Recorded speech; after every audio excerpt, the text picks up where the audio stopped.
Hoy, Daniel Rason, alam mo sa sarili mo na hindi ka sinungalingan ang pinagsasabi ko. Hindi ba totoo ang tatay mo ay babaero?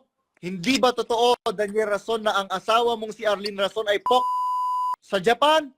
Ano kasinungalingan ang pinagsasabi ko? Hindi ba totoo na si EJ Rason na iyong adopted brother ay isang adik, babaero at saka nagsusugal? Hindi ba totoo na ang iyong adopted na son, panganay, Rason Jr. ay naglagay ng pampatulog sa inumin ni Brad Ramon Espanyol? Magharap-harap tayo sa husgado. Sige, hindi ko kayo urungan. Akala nyo ba matatakot ako sa inyo, Daniel Rason? Checkmate ka na, boy. Kaya kahit anong sabihin mo, Daniel Rason, papahiya ka lang ng Diyos ni David, ng Diyos ni Abraham, ng Diyos ni Isaac, at ng Diyos ni Jacob. Tandaan mo yan, Daniel Rason. Bakit masabi-sabi yung pangalan ni Brad J. Arbad? Siya ba ay si Voldemort sa Harry Potter? Kasi yung pangalan ni Voldemort, hindi pwedeng banggitin yun sa Hogwarts. Anong meron sa pangalan ko, Daniel Rason? Meron pong sinasabi si Hailey Mupi, sinungaling ka daw, sabi ni KD. Ngayon lang, haha. Tigilan mo na daw, paninira. Hoy, Daniel Rason, alam mo sa sarili mo na hindi ka sinungalingan ang pinagsasabi ko. Hindi ba totoo ang tatay mo ay babaero? Hindi ba totoo, Daniel Rason, na ang asawa mong si Arlene Rason ay sa Japan? Ano kasinungalingan ang pinagsasabi ko? Hindi ba totoo na si EJ Rason na iyong adopted brother ay isang adik, babaero at saka nagsusugal? Hindi ba totoo na ang iyong adopted na son na panganay, Rason, ang iyong junior ay naglagay ng pampatulog sa inumin ni Brad Ramon Espanyol? Magharap-harap tayo sa husgado. Sige, hindi ko kayo urungan. Akala nyo ba matatakot ako sa inyo, Daniel Rason? Ano ka na? Checkmate ka na, boy. Kaya kahit anong sabihin mo, Daniel Rason, papahiya ka lang ng Diyos ni David, ng Diyos ni Abraham, ng Diyos ni Isaac, at ng Diyos ni Jacob. Tandaan mo yan, Daniel Rason. Hintayin mo lang ang mga magsasalita pa laban sa'yo. Hintayin mo lang. Oo nga, bobo nga pala ako. Sabi kong ganyan. Ito naman, bobo naman talaga ako. Katunayan, bobo ako, sabi ng Biblia. Hindi baga pinili ng Diyos yung kapapangan ng sanglibutan upang hiyain niya yung mga marurunong. Kaya ako, tangin ko naman na bobo ako eh. Pero, yung bobo na inahamak mo, nasa iyo ngayon. Doon po sa sinasabi po ninyo na sinasabi ng iba, nagpapaano lang po ako para kumita, dumami viewer. Alam niyo po, kaya ayoko pong i-public yung account ko.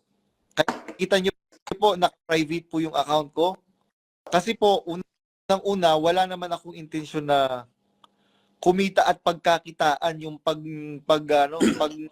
pagsasabi ng katotohanan. Ang katotohanan yan, meron pong gumawa ng YouTube account at ina-upload lahat ng mga video ko. Tinatanong ng mga kapatid, brother, ito ba yung YouTube account mo? Sabi ko, meron po akong YouTube account pero tinampak ko lang po, wala po akong ina-upload doon. Hindi po kasi ako marunong mag-upload. Sabi kong ganyan, hindi po ako techie. Katunayan, meron po akong laptop, hindi ko naman po alam gamitin yung laptop ko sa kung ano man. Nanonood lang ako ng Netflix. Yung Biblia, ayan. Tsaka yung YouTube. Tsaka mga ibang kagaya ng WeChat, Viber.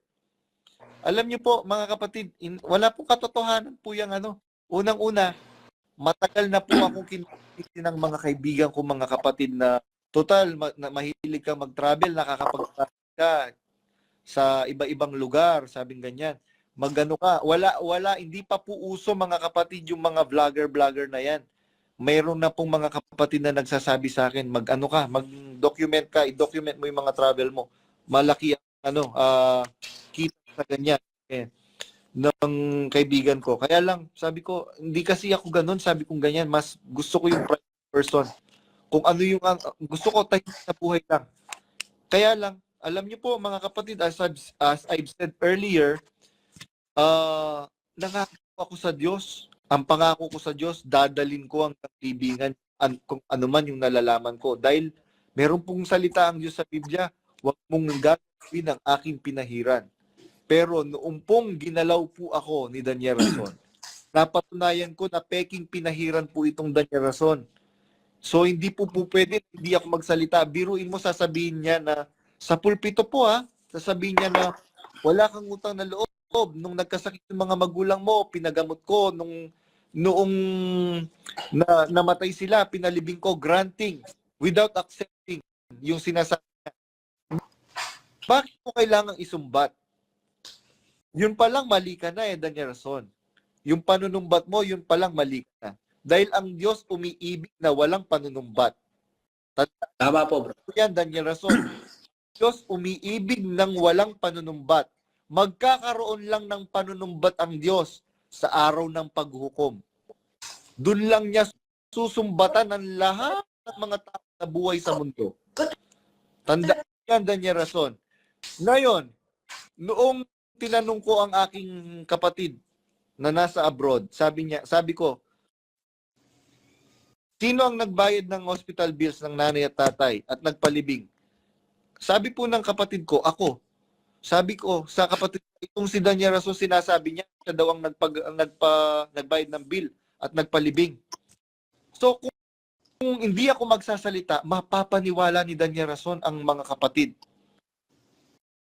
Ganun po katindi ang ginagawang kasinungalingan ni Daniel Rason, mga kapatid. Kaya takot po sila na mapakinggan ako ng mga kapatid. Nibanggitin po yung pangalan ko, hindi mabanggit-banggit sa kaya puro patama Kung talagang masama akong tao, Daniel Rason, banggitin mo yung pangalan ko. Banggitin mo lang ang pangalan ko. Tiniyak ko sa iyo, Daniel Rason, mas marami ang maninindigan pagka binanggit mo na ang pangalan ko, mas lalo ka lang mapapahiya. Yan ang tiniyak ko sa iyo, Daniel Rason. Kagaya nung sinasabi ni Brad Greg Torres Jr. sa bakit masabi-sabi yung pangalan ni Brad J. Arbad? Siya ba ay si Voldemort sa Harry Potter? Kasi yung pangalan ni Voldemort hindi pwedeng banggitin yun sa Hogwarts. Kaya ganun. Anong meron sa pangalan ko, Daniel Rason? Sabi nga nung kapatid kanina, Tol, sabi niya, sana wag kang manghihimagod sa pagsasalita ng mga totoong nangyayari sa inner core ng iglesia. Dahil nakakaawa yung mga kapatid nating nabe-brainwash. Nung nag-message yung kapatid nung pagkabasa ko, tumulo yung luha ko, sabi kong ganyan. Hindi naman din po pwede na habang buhay ako yung magsasalita. Pero alam niyo po, kapatid, nararamdaman ko sa puso ko kung papaanong sinabi ng Diyos kay Elias yata or kay Eliseo na marami akong nagtira pa ako ng 7,000 lalaki na hindi sumambas kay Baal. Ganyan din po ang sinasabi ng Diyos sa kalooban ko. Hintayin nyo lang po mga kapatid. At pagka tumindig ang mga magsasalita na yan, kung papaanong hindi mabanggit-banggit ni Daniel Rason yung pangalan ko, hindi ko na po alam kung saan pa itatago ni Daniel Rason yung kanyang pagmumuka. Pagka itong mga tao ang lalabas para bigyan sa katotohanan at i-expose ang hindi nyo po alam, mga kapatid.